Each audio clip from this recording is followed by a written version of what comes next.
Africa is going through a ginormous transformation, and it's particularly in West Africa that digital transformation is being felt the most.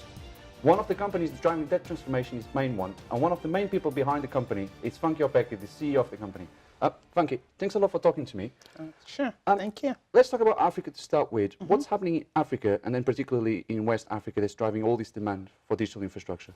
Well, what's happening in Africa is you have probably the largest unserved population globally in terms of digital transformation or internet access. So you have a large population that's yet to come online.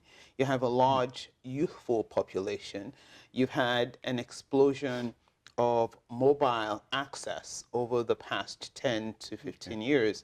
And there's just really tremendous opportunity to introduce digital services, to get people connected online, to data communications, and to transform the continent as a whole. In addition, many countries on the continent are going through much stronger economic growth than historically. So buying power in the middle class is increasing, and people are able to afford these services. Okay. And I guess governments are also opening a little bit more into technology. Yes, definitely a lot of liberalization in terms of the telecommunications environment, which has fed the mobile revolution and continues to progress. So there's lots of opportunity. And how fast do you see this adoption of digital moving, both on the consumer side and the enterprise side? Adoption of digital is growing. We're seeing overall growth rates. Some markets are faster, of greater than 20% a year when you look at net contribution. When you look at volumes, you're actually seeing in consumer segments almost as high as 100% increases in data volumes year over year. Okay, and then let's look into MainOne. Okay. You've been going on for about a decade now. You've got more than 7,000 fiber kilometers connecting Nigeria to Portugal, almost 1,000 kilometers a year.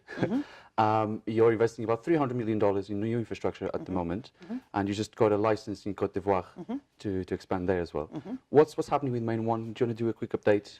Well, we continue to try to drive the transformation opportunity that we see on the continent, and particularly focused on infrastructure. So for us, there are three flanks. Continuing to build out our submarine cable to reach new markets, and Côte d'Ivoire and Senegal are a major part of that.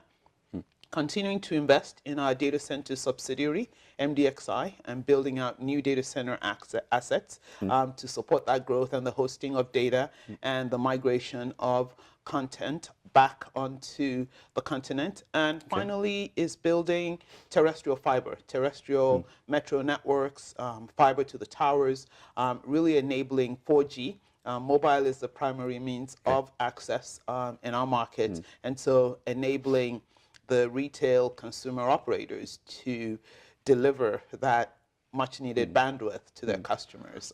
Those are the three areas of focus and investment for us. I do find your business model quite interesting, the way you build the telecom side and data center side.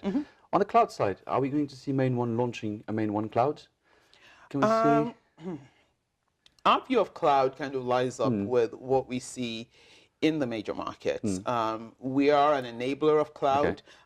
We see the OEMs and the global companies providing more of those services. We're starting to feel their presence in our market, and we will partner with them to enable cloud services in our market. Okay, and then edge computing, massive topic in the industry at the moment.